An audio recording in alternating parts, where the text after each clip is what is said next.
들어갈게요. 이 컴퍼스는 이제 이해가셨죠? 그래서 이제 확실하셔야 됩니다. 확실하셔서 지금 여기서 아까 제가 분기점 비입 들어갔으니까 컴퍼스고 큰 버스는 그냥 경계를 해야 돼요. 경계된다. 자, 우리가 큰 쪽에 가까워요? 작은 쪽에 가까워요? 작은 쪽에. 경계점이 또 끌어당긴 유닛이 같다. 그럼 다시 갈게요. 지금 요게 1대 4잖아요. 그죠? 그럼 어떻게 됩니까? 1대 4니까 이쪽에 쏠렸겠죠? 쏠렸어요? 쏠렸는데 지금 1대 2잖아요. 그러면 자, 4배 나오면 얼마로 나누셔야죠? 3으로 나누셔야 됩니다. 그럼 바로바로 튀어나와요. 희한하게. 그러면 3으로 나누게 되면 이쪽이 5죠. 여기가 10kg라는 게 금방 튀어나옵니다. 아시겠죠? 그죠? 이런 경쟁력을 좀 가져가셔서 몇 번이 정답이다? 3번. 이렇게 보시면 되고. 그 다음에 얘가 이제 시험에 이제 데이터가 나와서 봤더니 44%를 맞췄더라고요. 반을 안 됐습니다. 그래서 맞히는 분들 좀 계세요. 그죠? 계시니까 얼굴에 맞췄고. 그 다음에 이제 따라서 입지 개수. 요거는 요약집을 한번 가볼게요. 135페이지로 가셔서, 135로 가셔서 우리가 입지 개수에 대해서 이제 한번 풀어볼게요. 자, 입지 개수 들어갑니다. 135페이지 요약집으로 보시게 되면 입지 개수는 이렇게 한번 강의를 한번 해볼게요.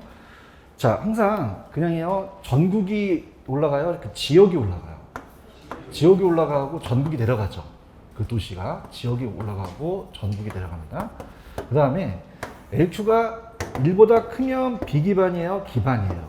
기반이고 1보다 작으면요, 비기반. 같으면 자급자족이라고 했죠? 그래서 이렇게 갑니다. 자, 그러면 이거는 같으면 자급자족을 할 수 있다는 거죠.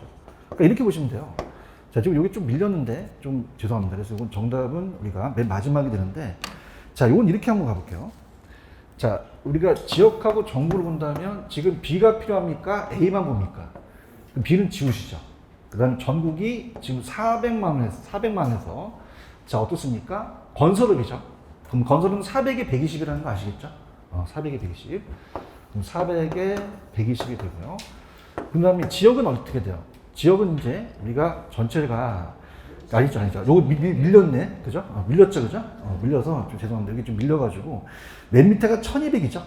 1200이 되고요. 밀려서 1200에 대해서 지금 얼마가 되겠어요? 120이 되겠죠. 이거 좀 밀렸습니다. 좀 120. 1200에서 120. 1200에서 120이고. 그 다음에, 자, 요거 가렸는데, 요거 A가 제일 맨 밑에 가시면 얼마나 숫자가 안 보여서 지금. 500에서 100이 되겠죠. 그런가요?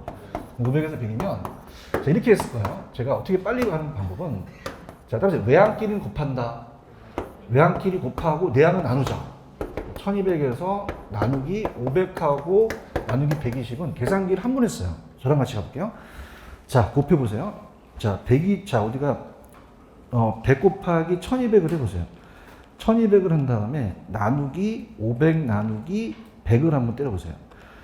자, 우리가 100 곱하기, 자, 100 곱하기 1200 나누기, 그 다음에 500 나누기 120을 한번 때려보세요. 2가 나오죠. 자, 따라서 계산기 한 번에 가자. 그럼 한 번에 쓸 수 있죠. 그러면 2라는 숫자는 1보다 크잖아요. 그럼 비기반이에요, 기반이에요. 그럼 5번이 정답이 되겠죠? 이해하셨습니까? 이렇게 잡으시고. 그 다음에 이제 15번 같은 경우, 자, 이건 이제 좀 밀려서, 자, 이건 135페이지 참조하시고요. 자, 그 다음에 이제 우리가 15번 가겠습니다. 15번은 우리가 들어가 볼게요. 자, 요건 이제 몇 번이 확실히 틀렸어요. 5번이 확실히 틀렸죠. 그래서 우리가 하양요가라는 자체가, 자, 하양요가는 여러분들 우리가 하양요가라는 자체는 수선을 합니까? 수선을 안 합니까?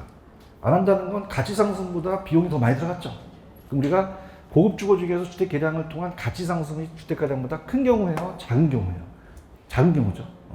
그런가요? 그럼 작은 경우고. 그 다음에 1번 저가주택 수선되거나 재개발에서 상위 계층을 사용하는 건 따라서 업그레이드. 상향여가가 맞죠? 민간주택 시장에 저가주택이 발생하는 건 시장이 하향여가 작용을 통해서 자원의 할당의 기능을 원활하게 수행했기 때문이지 시장의 실패는 아니고요. 자, 우리가 만약에 저가 있는데 고가 들어갔다, 이게 침입이죠. 그럼 저가 고로 바뀌는 게 천이죠. 변할 수 있고요. 도시 전체만 생겨요. 주거 분리는 인접한 그린 지역도 발생할 수 있죠. 그래서 이건 쉬웠습니다. 그럼 큰이 맞아요? 작은이 맞아요? 작은이 맞죠. 분위기 안 좋아서. 하향여가 됐다는 건 고가 주택 개량을 통한 가치 상승분이 가량분보다 자, 우리가 어떻습니까? 자, 큰 경우에요? 하향 경우는 좀 작은 경우예요. 작은 경우죠. 반대로 갈 수가 있죠. 그런가요? 여러분, 그렇게 해서. 그럼 우리가 주택 계량을 통한 가치 상승분이 주택 계량보다 큰 경우, 작은 경우. 작은 경우 하향 경우가 되겠죠. 5번이 정답이죠. 이렇게 잡으시고요. 그 다음에 16번에다 좀 발표 쳐보세요. 이건 좀 제가 박스 좀 보겠습니다. 자, 지금 외부 효과는 거의 출제될 가능성이 높아요. 그래서 78페이지를 적어놓으시는데, 자, 연습 게임 좀 한번 갈게요. 자, 우리가 외부 효과는 항상 부동성하고 인접성 때문이고, 뭐 했다 그러면 했다 그래야 돼요? 안 했다 그래야 돼요? 거래 당사자야, 제3자야. 의도하지 않고 시장을 통하지 않았죠? 정과 부는요, 정은 외부 경제고, 얘는 부의 경제야. Please in my front yard, 따라서 P는 내 앞마당에 please 해달라는 얘기죠. 내건 님비나 하지 말라는 얘기잖아. in my backyard. 따라서 냄비는 불이 필요하다. 불이 필요하다. 자, 정의해볼까는 따라서 사회가 유리하다. 사회가 불리해요? 유리해요? 그러면 어떻게 돼요? 사회적 비용이 적게 들어가고 사회적 편이 크죠? 그래서 우리가 개인적인 비용이 크니까 가대입니까? 가소입니까? 자, 이렇게 생각해 보세요. 우리가 보통 공공재는 우리한테 필요하잖아요. 공공재는 정의죠. 공공재는 그러면 그냥입니까? 가도 생산합니까? 규제를 강화시켜야 돼요? 완화시켜야 돼요? 완화. 그럼 주택에 대한 우리가 생태공원이 들어섰다. 그럼 우리가 공급과 수요를 봤을 때 수요가 증가하니까 기분이 좋으니까 수요가 감소해요? 증가해요. 그럼 수요가 증가하니까 균형 가격도 올라가고 양도 늘어나겠죠. 자, 그 다음에 요거 갑니다. 자, 따라서 사회가 불리하다. 그럼 사회적 비용이 크고 개인적인 편이 커지죠. 그럼 과대 생산하죠. 자, 따라서 부대찌개. 부는 가소가 돼요? 과대가 돼요? 그럼 시멘트 공장은 가만히 있어야 돼요? 규제를 해야 돼요? 그럼 시멘트 공장이 규제를 해서 때려주면은 시멘트 공급을 해요? 안 해요? 그럼 시멘트 가격이 올라가죠? 그럼 주택 공급이 늘어나나요? 공급이 감소하나요? 그럼 가격 올라가고 양도 감소하게 되겠죠. 아시겠죠? 그죠? 이렇게. 그래서 이거는, 자, 정답은 이제 5번이 틀렸죠. 그래서 5번이 이제 트렌드인데, 자, 이렇게 해서 이거는 16번은 75%가 맞추셨어요. 그래서 많이 맞추셨다는 거죠. 자, 5번은, 자, 어떤 편익이 어떤 편익보다 커요? 사회적 편익이 사적 편익보다 크다는 건 따라서 사회가 유리하다. 사회가 얻어가는 게 크죠? 그럼 정이 되잖아요. 그럼 정은 님비입니까? 핀피입니까? 핀피라고 하셔야죠. 그런가요? 저렇게. 그럼 다른 것들은 맞겠죠? 핀피 현상. 자, 그러면서 요거는 이제 78페이지 보시고요. 자, 사회적 비용을 초과했다는 건 개인적 비용이 많이 들어갔다는 건 사회적 비용이 적게 들어갔다는 건 사회가 유리하다. 그럼 요거는 정이니까 가소 생산되겠죠? 외부 효과는 지리적 위치의 부동성이에요. 인접성 때문에 그 논리적 근거가 되고요. 부의 국가는 정부가 규제를 했어요. 그러면 아까 칠판 보세요. 자, 공장을 내는 분에는 폐수한테 시멘트 공장한테 규제를 하게 되면 시멘트 공급을 합니까? 시멘트 공급을 줄입니까? 시멘트 가격이 어떻게 될까요? 올라가요. 그럼 건설회사에 대한 생산비가 늘어나죠? 그럼 공급을 늘립니까? 줄입니까? 그러면 가격은 어떻게 되겠어요? 올라가고 수용량은 감소하겠죠. 자, 그 다음에 외부 효과 시장 실패 불러일으키는 중요한 거는 외부 효과 문제 자체적으로 해결할 수 있겠지만 무임승차 때문에 또 발생할 수 있죠. 정답 몇 번? 5번 이렇게 잡으시고요. 17번에도 별표 한번 쳐보세요. 외부 효과와 토지 정책 수사는 무조건 뜹니다. 그래서 17번은 자, 여기서 이제 우리가 한번 연습 게임을 해보죠. 자, 토지 정책이 정부의 시장 개입에 대한 건데요. 자, 따라서 이 직감. 자, 이는 따라서 토지 이용 규제, 직접 개입, 간접 개입. 자, 그래서 이 직접 개입은 시장을 불신해서 정부가 직접 뛰어들고 간접 쪽은 시장을 신뢰해서 들어가거든요. 그럼 이건 적극적이고, 따라서 공용개발, 토지은행도 얘도 직접이 들어가죠. 공공토지니까. 그 다음에 도시재개발, 토지시용 공공보유주인데, 자, 올해 최고 가격제가 뜬다 그랬죠. 그래서 요거 분양가 상한제 무조건 뜹니다. 토지 선매도 다 직접이다. 자, 간접적은 따라서 보조금. 자, 보가 보조금이고 조가 조세고 따라서 금이 들어가면 다 간접이죠. 자, 그래서 우리가 따라해보세요. 세금, 부담금, 금융지원, LTV와 DTI라는 얘기 들어줬죠. 이것도 다 우리가 금융지원 들어가고요. 토지 행정상 지원도 다 간접 개입이다. 이렇게 여러분이 보시기 바랍니다. 자, 그럼 문제를 보면서 우리가 보죠. 자, 다시 말씀드리지만 얘는 그래도 얘도 좀 많이 틀렸네요. 44%만 맞추셨네. 그러면 우리가 좀 어렵다라는 얘기거든요. 천천히 가볼게요. 자, 정답은 자, 3번이 맞는데 1번을 왜 틀었다고 생각하시죠? 자, 여기서 직접 개입이라는 자체가 간접으로 고치는 게 낫죠. 얘기 좀 해보세요. 세금하고 금융하고 보조금 간접이잖아요. 그럼 직접이 맞겠어요? 간접적 개입이 맞겠어요? 간접적 개입이 맞고, 토지은행은, 자, 이렇게 생각해 보세요. 토지 수용은 팔겠다는 의사 없이도 수용해버리죠. 근데 토지은행 제도는 그냥입니까? 아직 미개발 토지입니까? 그러면 토지 소유자가 팔겠다는 의사가 전제가 되죠. 그러면 양도의사 표시를 전제가 된다는 점에서 토지 수용보다는 사적 권리 침해가 정도가 크다, 작다. 작다. 자, 정부가 직접 개입한다는 건 시장 기능에 그냥요 불신했기 때문에 그래요. 신뢰를 못했기 때문에 들어가게 된 거죠. 정답 몇 번이다? 한 번. 자, 우리가 이 지역지구제는 간접적 개입이에요. 토지 이용 규제예요. 토지 이용 규제 들어가니까 이렇게 들어가고요. 토지 이용 규제 들어가고, 그 다음에 간접적 개입. 자, 시장기구 틀을 유지한 건 맞아요. 근데 우리가 아까 토지은행과 공용개발 토지 수용은 직접입니까? 이건 간접입니까? 직접이잖아요. 틀었죠, 그죠? 그래서 이렇게 틀었다. 여기 가시겠습니까? 그래서 우리가 요거는 직접에 들어가니 아니다 해서 참고하시고요. 그 다음에 18번 가겠습니다. 18번은 이제 86페이지 참고하시고, 18번에 대한 문제의 적중률은 56%입니다. 그럼 반은 조금 넘었다는 얘기죠, 그죠? 반은 조금 넘었다. 그래서 보시면 반은 모르고 있다는 얘기예요. 자, 난이도가 있어요. 난이도가 있기 때문에, 자, 일단 이건 천천히 갈게요. 자, 일단은 알만한 것들은 가볼게요. 자, 우리가 지금 요 18번은 좀 난이도가 있다. 이렇게 보시는데, 이렇게 볼게요. 여러분들 단비장탄 아시죠? 단기는 비탄력이야, 단기는 탄력적이에요. 장기는 탄력적이죠. 단기는 비탄력, 장기는 탄력적이죠. 이렇게 보시고, 이제 공공임대주택이 좀 어려워요. 그래서 문제를 풀면서 좀 가볼게요. 자, 일단 요건 정답은 4번이 정답이죠. 몇 번이 정답이다? 4번. 그 이유는 이제 이따가 제가 되고요. 자, 일단은 이렇게 해볼게요. 따라서 단비장탄. 자, 항상 단기는 탄력적이에요, 비탄력적이에요. 장기는요, 탄력적이죠. 여기 가시겠습니까? 그러면 어떻게 돼요? 단기는 탈이다, 비리다, 비. 장기는요, 탈이니까 무조건 이거 맞으셨습니다. 하시겠죠? 근데 수요만 그래요? 공급도 다 그래요. 다 그러니까 요거를 염두에 맞추셨어야 되고, 그 다음에, 자, 칠판 보세요. 잠깐. 분양가 상한제라는 것은 최고가격제로서 무주택 서민들을 위하니까 가격을 내려야 되잖아요. 그럼 우리가, 자, 예를 들어서 가격과 양이 있다. 그럼 공급과 수요가 있으면은 시장가격에서 분양가 상한제를 했을 때는 시장가격 이상으로 올려야 돼요? 이하로 내려야 돼요? 이게 기준이에요. 이하로 내려야 되는 거죠. 맞나요? 내려야만 우리가 저소득층 무주택 서민들한테 가격에 대한 부담을 완화시키는 거, 요 2번 틀리면 아시겠습니까? 근데 이게 지금 시험에 나왔었는데, 보세요.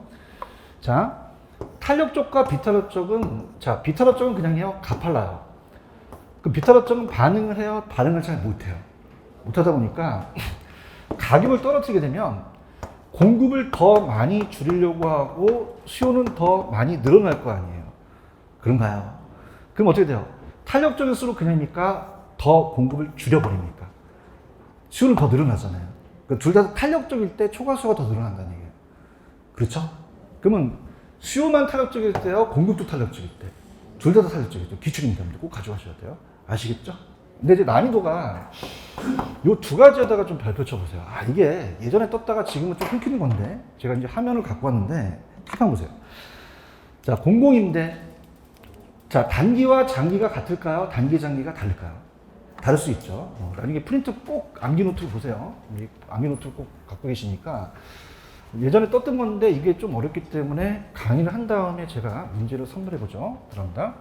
그다음에 공공임대. 그럼 이건 사적 시장과 공적 시장으로 분리가 돼요. 사적 시장과 공적 시장 분리가 돼서,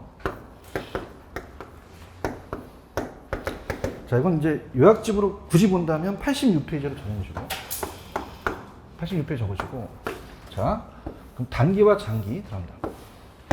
가격과입니다.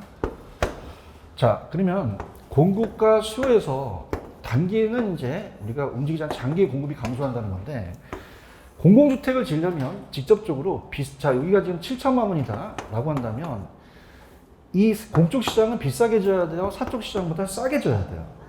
싸게 지면 가만히 있어요? 사적 시장이 공적 시장으로 옮겨요. 옮기면 여기가 수요가 감소를 하겠죠. 감소하면 가격이 떨어져 버려요. 자, 그러면 어떻게 돼요? 단기는 얘도 다 혜택을 보고 얘도 다 혜택을 보죠. 대답 좀 해주세요. 그럼 단기는 사적 수요가 감소하니까 공적으로 옮겼죠?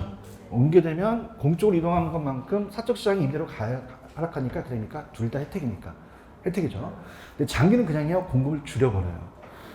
자, 그럼 공급을 줄이니까 어떻게 될까요? 공급이 20개에서 15개 줄이니까 그러니까 가격은 원래대로 회귀 됩니까? 그럼 7천, 6천, 이중 가격이 형성될 수 있죠. 그래서 여기서 5개 지니까 사회 전체 정량은 불변인데 사적 공급이 준다는 얘기예요. 그럼 사적 공급이 주면 그러니까 임대료가 올라갑니까? 올라가죠. 그러면 공적 공급이 증가해서 사회 전체 정량은 불변이죠. 그럼 장기는 누구한테만 혜택합니까? 공적 세입자. 이 사람이 정부로부터 임대를 보조받은 셈이 되겠죠. 할 수 있겠죠? 그래서 그럼 이제 이걸 그대로 이제 생각하시면 여기에 정답은 4번만 맞겠죠? 자, 그러면 얘기해 보세요. 좀 전에 제가 이 공공임대는 어디서 두 사람 다 혜택을 얻었죠? 단기였죠, 단기. 단기만 사적 임대료 하락하니까 공적 사적 모두 혜택을 준다고 이해 가시겠습니까? 그러면 4번이 정답인가요? 그럼 공공임대 공급은 임대료에 대한 이중가격이 형성됐긴 했지만 공공임대 거주자들한테 어떻게 돼요? 가격 차이만큼 가격을 싸게 팔았잖아요. 보조받은 셈이 되겠죠. 아시겠죠? 근데 이게 예전에 출제가 됐는데 좀 끊겼긴 했어요. 근데 좀 출제가 됐었기 때문에 보긴 해야 됩니다. 그래서 우리가 요거는 문제 정답률이 56%이기 때문에 반을 조금 넘었다 이렇게 보시면 되고요. 자, 19번 가겠습니다. 19번은 63% 나왔습니다. 63%. 그래서 이제 반을 넘었다 이제 보는데 19번을 좀 가보죠. 자, 조세 정책을 좀 예를 들어 볼게요. 여기서 낸 게 뭐냐면, 자, 여러분들 임대인한테 재산세를 때리잖아요. 그럼 그냥입니까? 전가시킵니까? 탄력적에 따라 다 틀려지죠. 자, 비탄력적은 그냥요 대체제가 적어요. 그럼 세금을 적게 내요? 많이 내요. 많이 내고, 탄력적은 세금이 적게 내죠. 얘기 좀 해보세요. 그럼 수요가 완전 탄력적이라는 건 그냥입니까? 완전히 유리합니까? 공급이 완전히 불리하죠? 그럼 이 같은 경우는 공급자가 전부 부담하고 조세의 정가가 있다 없다. 임대료 불변이라는 거죠. 그런가요? 근데 수요가 완비면 그냥입니까? 수요자가 완전히 비탄력적입니까? 그럼 수요자가 완전히 다 돼야 된다는 거죠. 아시겠죠? 그 상태에서 공급이 완탈이면 수요자 전부 부담하고 전부 정가되니까 부가액만큼 임대료가 올라가겠죠. 아시겠죠? 이렇게 가세요. 자, 우리가 여러분들 그 매트리스 같은 영화 보시면 총알을 피하죠. 피하면 그냥니까 제 허리가 이렇게 눕니까? 그럼 탄력적인 애가 그냥 좀 덜 부담해요. 완전히 서 있으면 다 맞죠. 노력한 거 이거. 완전 비탄력적은 그냥 다 맞아. 다 정가돼요. 맞나요? 근데 완전히 누워 있어. 그럼 맞아 안 맞아? 안 맞으니까 적게 부담한다는 거죠. 아시겠죠? 이렇게. 그러면 우리가 문제를 보면서 갈게요. 그러면 여기서 이 문제는 정답은 3번인데, 자, 요거는 요약집 89페이지 참고하시면, 자, 생각해 보세요. 완전 비탄력적이죠. 수요가. 대답해봐요. 그럼 수요자가 그냥입니까? 완전히 서 있으니까. 그럼 오른쪽 다 맞죠. 그럼 오른쪽 다 맞으니까 다 부담하겠죠. 맞아요? 근데 여기서 어떻게 됩니까? 완전 탄력적이 맞겠죠. 완전 탄력적은 그냥 뒤에서 누워있어. 누워있으면 맞아? 하나도 안 맞아. 안 맞잖아요. 그럼 완전 비가 맞다? 탄력적이 맞다. 그러면 수요자가 안 부담하겠죠. 그럼 다 공급자가 부담하겠죠. 그런가요? 그럼 어떻게 해요? 임대주택 재산세를 부과하더라도 부과된 거 하더라도 임대 변화는 없게 된다는 건 수요가 완전 탄력적인 게 가능하다는 거죠. 아시겠습니까? 그 다음에 1번. 양도세 중과하면, 다음에 동교료가, 다음에 꽁꽁 얼러붙은다. 물량이 나와야 안 나와. 그럼 감소하니까 가격은 상승할 수 있죠. 토지에 대한 보유가세는 토지용을 촉진하기 위해서 토지의 특정 용도 유도하기 위해서 정부가 토지보유세를 할 때는, 자, 일률적으로 해야 돼요? 차등가세를 해야 돼요. 자, 헨리 조지라는 학자 아시죠? 그때 당시는 그냥입니까? 완전 비탄력적이었습니까? 그럼 공급이 돼요? 안 돼요? 안 되다 보니까 세금을 부과하더라도 어떻게 됩니까? 다 전가되지 않죠. 공급자가 다 내야 되며, 그 다음에 경제적 순손실이 발생하지 않잖아요. 안 떠나니까. 그러면 토지 보유세 부과하더라도 자원 배분이 처리되지 않는다는 질문 맞죠?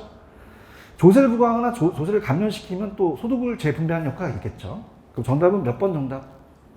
3번. 그래서 요거의 아까 확률은 제가 봤을 때 지금 19번은 63%라는 건 그래도 좀 많이 들었다는 거예요. 그죠? 주의 있게 좀 보셔야 되고요. 그 다음에 20번 가겠습니다. 20번. 자, 20번은 솔직히 얘도 기출이라고 적어놓긴 하세요. 했는데, 자, 따라서 곱해서 더한다. 우리가 GT 이용하는 거 아시죠? 근데 금액이 나왔어요, 금액이. 그래서 처음 이렇게 내봤는데, 자, 이건 어렵진 않습니다. 제가 이제 좀 도와드리는데, 제가 생각했던 것처럼 44% 나왔다는 건 반이 안 됐죠, 그죠? 그래서 이거는 이제 요약집으로는 97페이지 보시는데, 자, 할게요. 전체 투자 금액이 얼마예요? 불러보세요. 1,000억이죠. 그런가요? 자, 그 상태에서 여기 지금 퍼센트로 나와요, 거의. 근데 요건 퍼센트로 고쳐야 되는 게 그 비중이 1,000억에서 얘가 얼마를 투자했다는 거죠? 그럼 몇 퍼센트예요? 20%를 적어 놔야지만 가중평균할 수 있거든요. 자, 따라서 표준 편차는 필요 없다. 어머타임, 표준 편차는 필요 없다. 기대 수익률 구할 때 표준 편차는 안 하잖아요. 그런가요? 자, 뭐 도와주세요. 그럼 몇 퍼센트죠, 이거? 20%의 가중치가 있다는 거죠? 300억은요? 되게 쉬워요. 퍼센트만 고치시면 돼요. 파이팅 하십시오. 틀린 문제가 아니었거든요. 30%고, 얘가요. 50%. 표준 편차는 그냥요, 할 필요가 없어요. 없고, 이걸 가중평균했으면 끝내버렸어요. 아시겠죠? 그럼 7, 8, 자, 우리가 계산기 꺼내세요. 꺼내셔서 20 곱하기 10%를 눌러보세요. 20 곱하기 10%. 2라는 숫자가 나오나요? 그건 2%라는 뜻이거든요. 누르지 마십시오. AC. 이거 더해 나가는 겁니다. 그 다음에, 자, 30에다가 16%를 눌러보세요. 30 곱하기 16%. 4.8 나오나요? 그 다음에 50 곱하기 22% 눌러보세요. 50 곱하기 22%. 자, 11 나오나요? 우리한테 뭐가 있나요? GT를 넣어보세요. 17.8%가 나오죠. 다음은 틀리시면 안 됩니다. 자, 이 푸는 문제 가르쳐 주셨어요? 어떻게 풀어요? 그냥입니까? 표준 편차 필요 없습니까? 필요 없고 확률이 20, 30, 50의 가중치를 둬야지만 풀 수 있는 거죠. 그래서 옛날에 딱 한 번 이렇게 나왔는데 생각했던 바로 좀 많이 틀리셨어요. 그죠? 무슨 얘기인지 아시겠죠? 그렇게 하시고요. 그 다음에 우리가 이제 포트폴리오로 가볼게요. 자, 21번 이제 99페이지 참조하시고, 제가 해놨긴 했는데, 연습 게임 좀 하고 갈게요. 자, 포트폴리오는 집중 투자예요? 분산 투자예요? 자, 칠판. 체계를 줄여요? 비체계적 비용을 줄여요? 자, 그럼 체계적은 피할 수 있어요? 피할 수가 없어요? 그물이 촘촘하죠? 그러면 우리가 모든 부동산이고 위험과 수익이 상승이고 이플레, 이자율, 경기 변동이죠? 피할 수 있는 거는 그냥입니까? 비체계적입니까? 그럼 그물이 등성등성해서 피할 수 있죠? 개별이 오고 포트폴리오 제거 가능하죠? 그럼 포트폴리오 제거할 수 있는 건 따라서 비계 제거. 저랑 같이 옆구리를 만져보세요. 그냥요, 비계가 쌓였어요. 분산 투자를 해야겠죠, 그죠? 그럼 체계 제거가 맞아요? 비계 제거가 맞아요? 파업, 법적, 경비 변동은 여기만 놓게 된 거죠, 그죠? 이렇게 보시고. 그 다음에, 자, 칠판. 자, 포트폴리오가의 상당계수라는 거 아시죠? 자, 일단 자산수가 적어야 됩니까? 많아야 됩니까? 수익률이 같아야 돼요? 반대인 게 좋아요. 상당계수가 낮은 게 좋죠. 마이너스일수록 좋아요. 마이너스는 완전히 제거되고 플러스 1이면 제거 안 됩니다. 플러스 1이 아니어야 되고 부동산은 지역별 용도별로 같습니까? 다릅니까?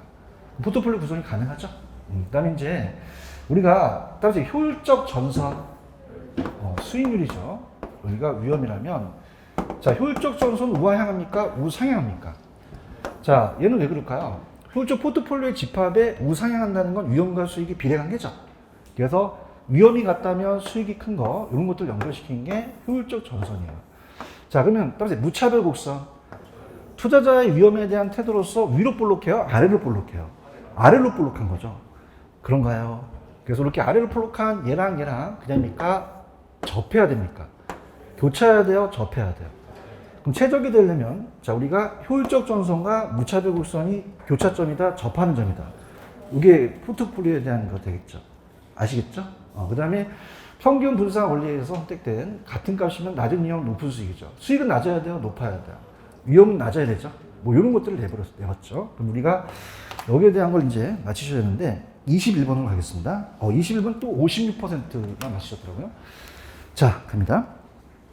자, 그럼 요거는 이제 우리가 페이지로는 99페이지라고 해놓으세요. 99페이지.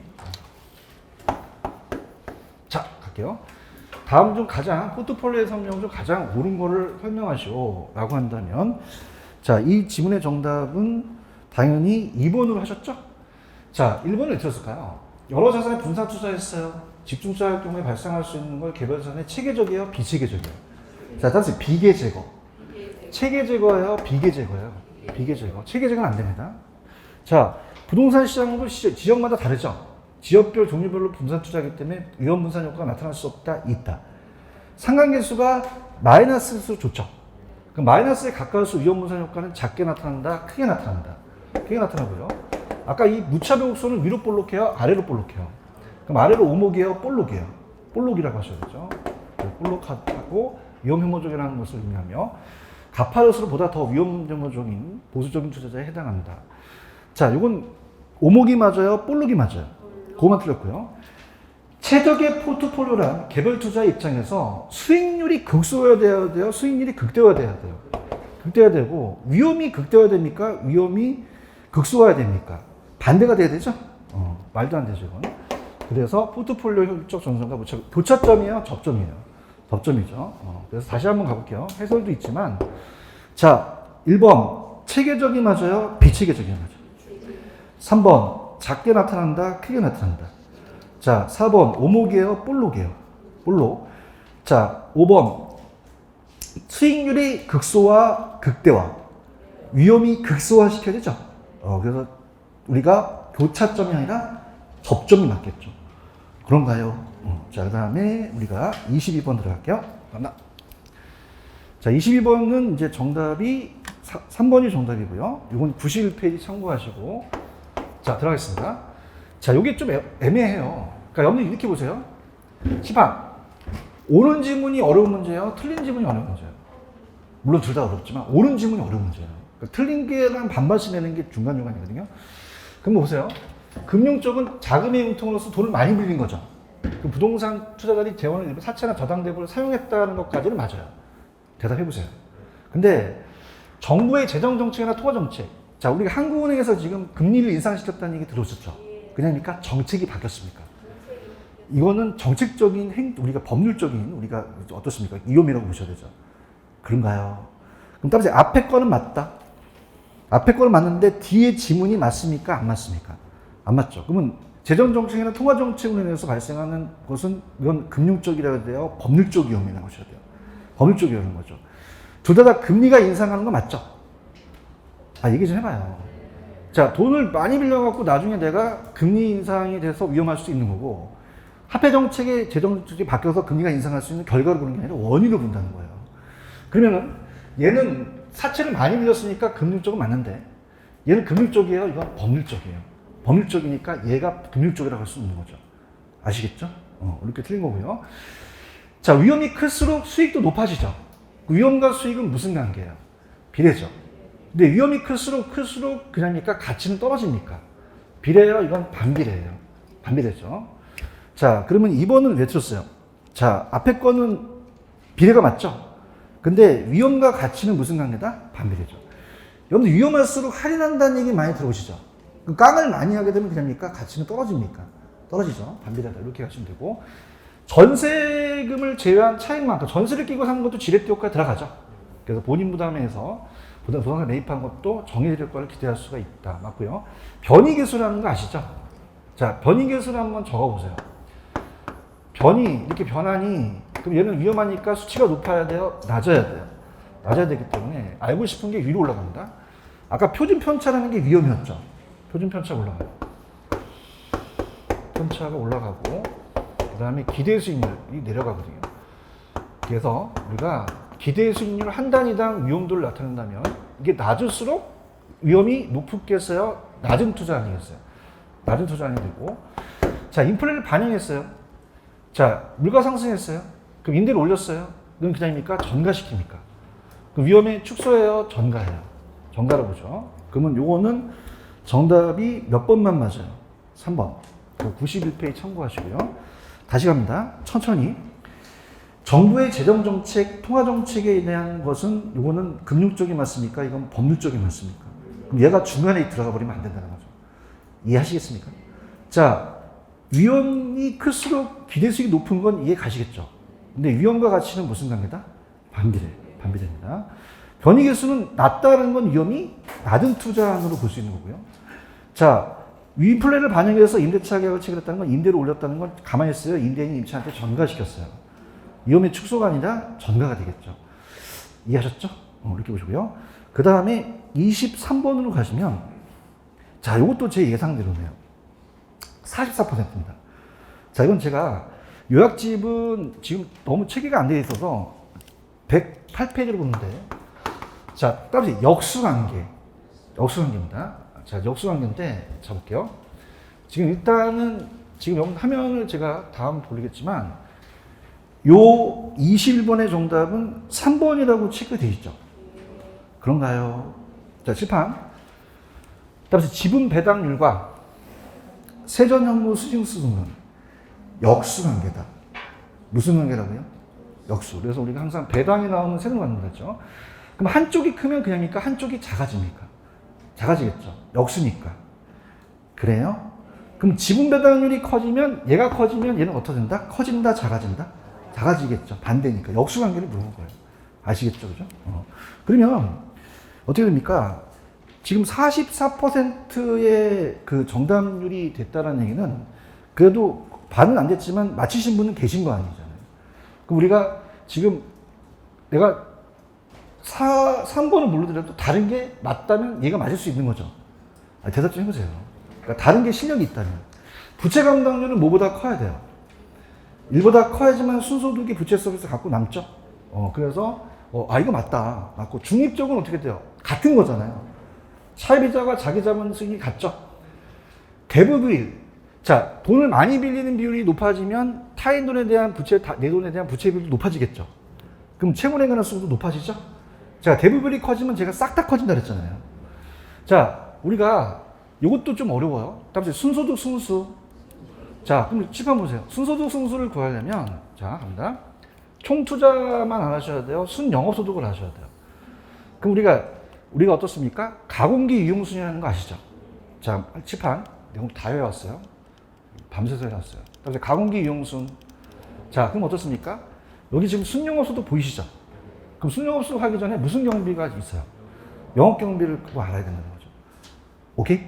그럼 아까 여기서 갑니다. 그럼 요거 순소득 승수를 하려면 영업소득세는 필요하다, 필요하지 않다. 필요하지 않죠. 왜? 영업소득세 맨 밑에 있고 영업경비가 필요한 거지. 그러니까 가공기 유용순. 자, 가공기 유용순에 여기 있고 영업소득 여기 있잖아요. 얘는 알 필요가 없는 거죠. 여기까지만 알면 되는 거죠.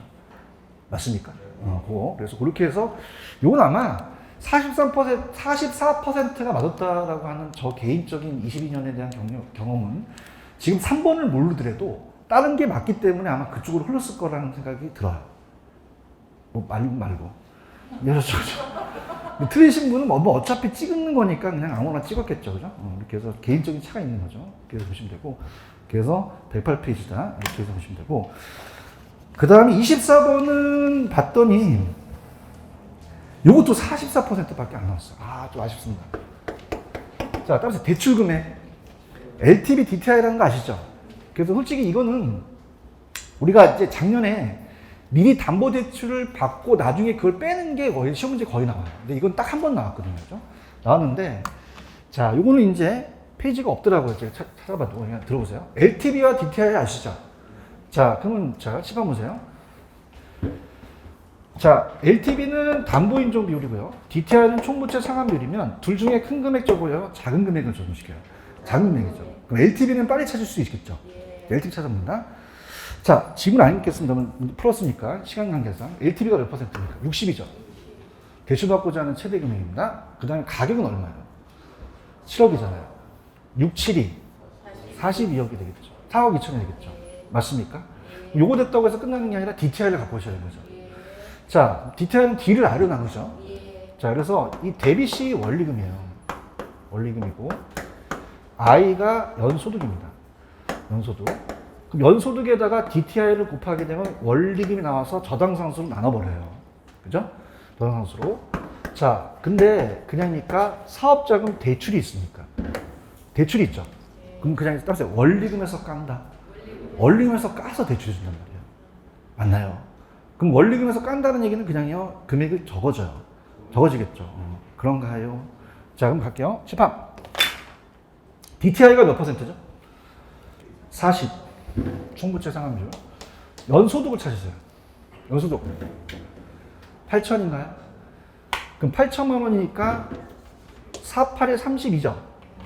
그럼 3,200만 원만큼 원리금을 갚을 수 있는 능력을 빌려주겠다는 얘기죠. 그런가요? 그럼 원래 무슨 상수로 나눠줘야 돼요? 몇 점이시죠? 0.1 낸다 그랬죠? 그러면 3억 2천까지 땡겨줄 수 있다는 거죠. 그런가요? 근데 얘가 그냥이니까 지금 이자를 내고 있으니까. 그럼 은행은 그냥요, 여기서 까겠어요.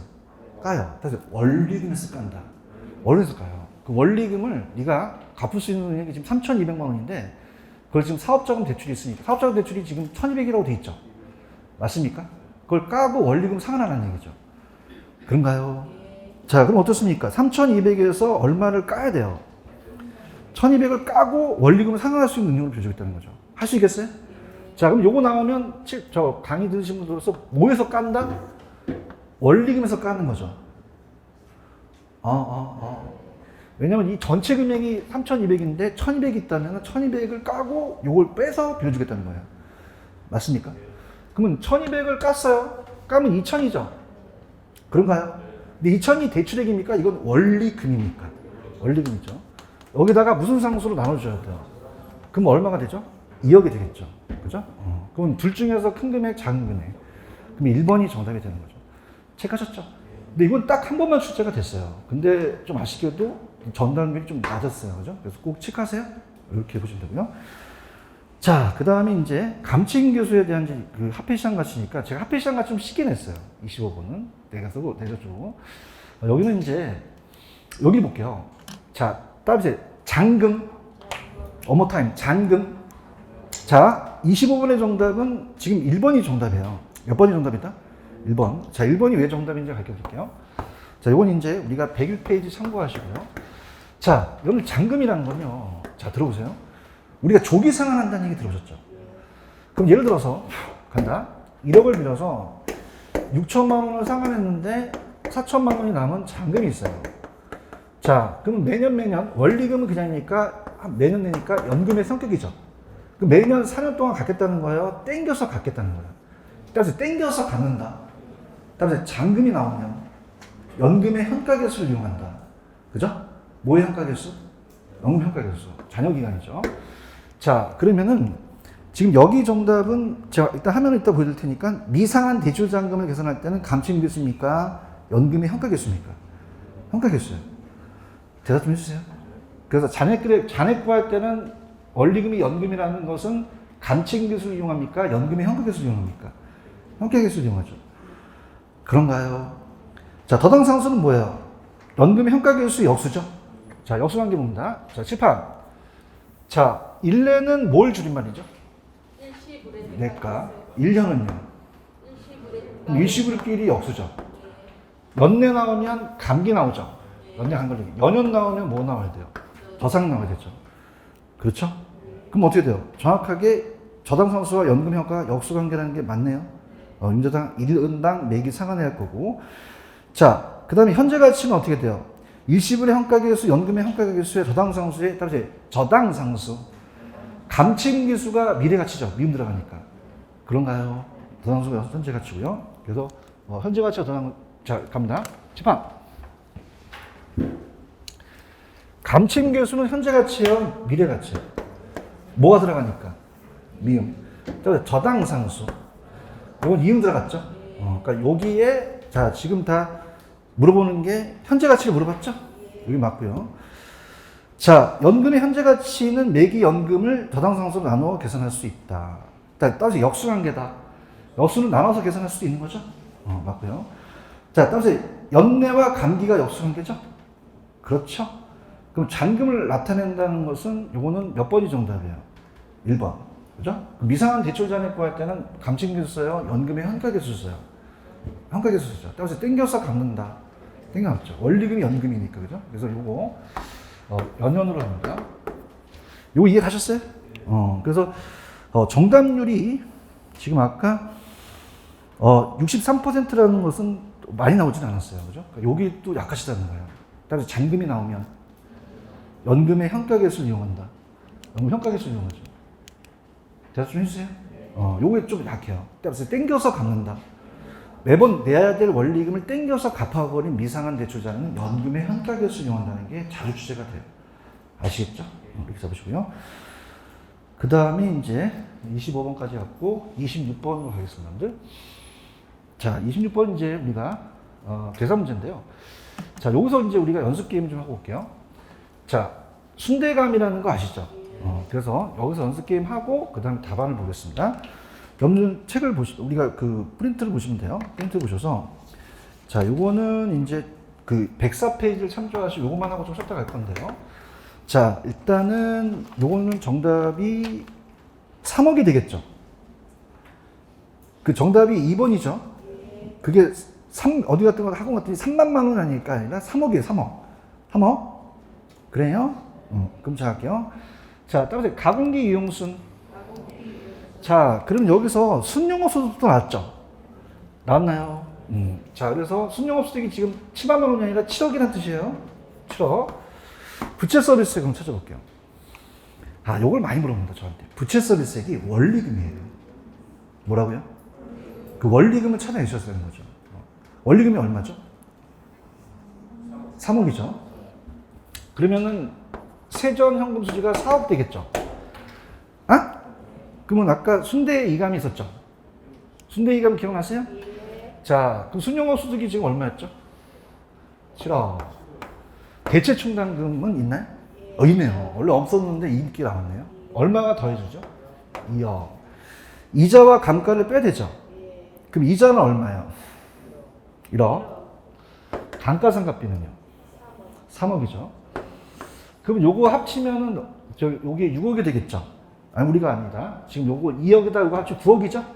9억에서 4억 빼면 얼마가 가세소득이 돼요? 5억이 되죠. 세율이 몇 %예요?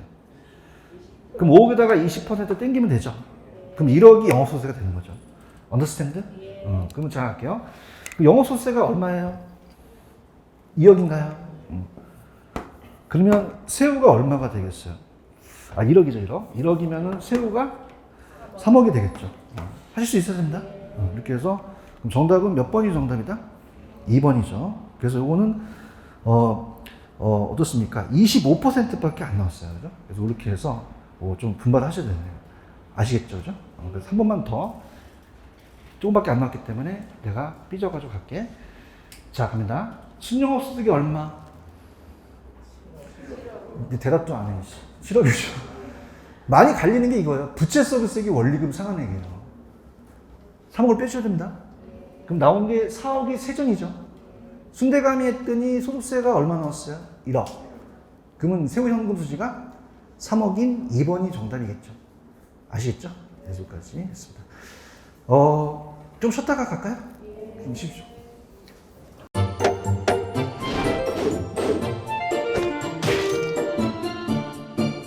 안녕하세요. 공인중개사 민법을 강의하고 있는 양민입니다. 자, 제가 준비한 거는 공인중개사 자료를 쉽게 다운받는 꿀팁을 준비해 보았습니다. 자, 공인중개사를 공부하다 보면 방대한 양의 자료를 접하게 됩니다. 하지만 그것을 일일이 다 출력을 하시거나 보관을 하는 데는 불편함이 따르죠. 이를 해소하기 위해서 핸드폰을 쉽게 활용할 수 있는 꿀팁을 준비했습니다. 네이버 밴드라는 어플을 통해 필요한 자료들을 보거나 다운받을 수 있습니다. 이 네이버 밴드를 활용하는 방법을 하나씩 알려드리도록 하겠습니다. 1단계, 네이버 밴드라는 어플을 다운받습니다. 가장 먼저 안드로이드 버전은 플레이 스토어를 클릭하시면 되겠습니다. 아이폰은 앱스토어에서 하시면 됩니다. 그 다음 검색창에 네이버 밴드를 검색하시고 다운 혹은 설치를 클릭하시면 되겠습니다. 이렇게요. 2단계, 밴드 어플에서 공수물을 검색해 주시면 되겠습니다. 밴드 어플을 누르시면 위쪽 상단에 보시는 것처럼 돋보기 모양의 아이콘이 보입니다. 이 돋보기 부분을 클릭하시게 되면 맨 위쪽에 하얀 공백의 검색창이 생기는데요. 이곳을 눌러서 공수모 이 세 글자를 쳐주시면 되겠습니다. 3단계는요. 해당 공수모 밴드를 들어가 주시면 됩니다. 이 밴드는 공인중개사를 공부하시는 수험생들을 위한 밴드입니다. 수험생들을 위한 시험 정보나 자료가 업로드되어 있어서 공부를 할 때 활용할 수 있는 밴드입니다.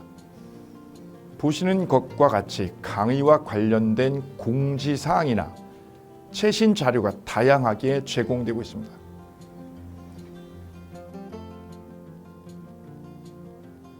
4단계 또 다른 꿀팁 모바일 일일학습법에 대해서 소개드릴까 합니다. 이제 핸드폰으로 짬 시간을 활용하셔서 공부하는 학습법을 알려드리도록 하겠습니다.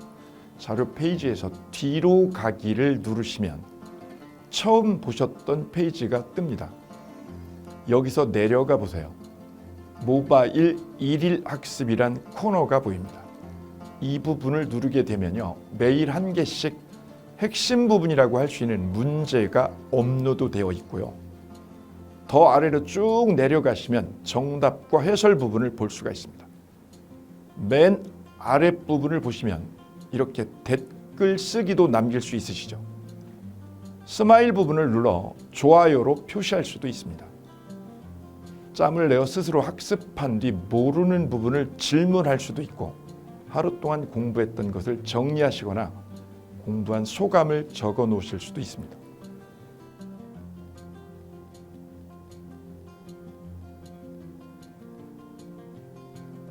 지금까지의 과정과 같이 공수모 밴드에 가입하신다면 다채롭게 업데이트되는 양질의 최근 자료들을 접하시고 활용할 수 있습니다. 꼭 가입하셔서 좋은 자료 많이 활용하시기 바랍니다.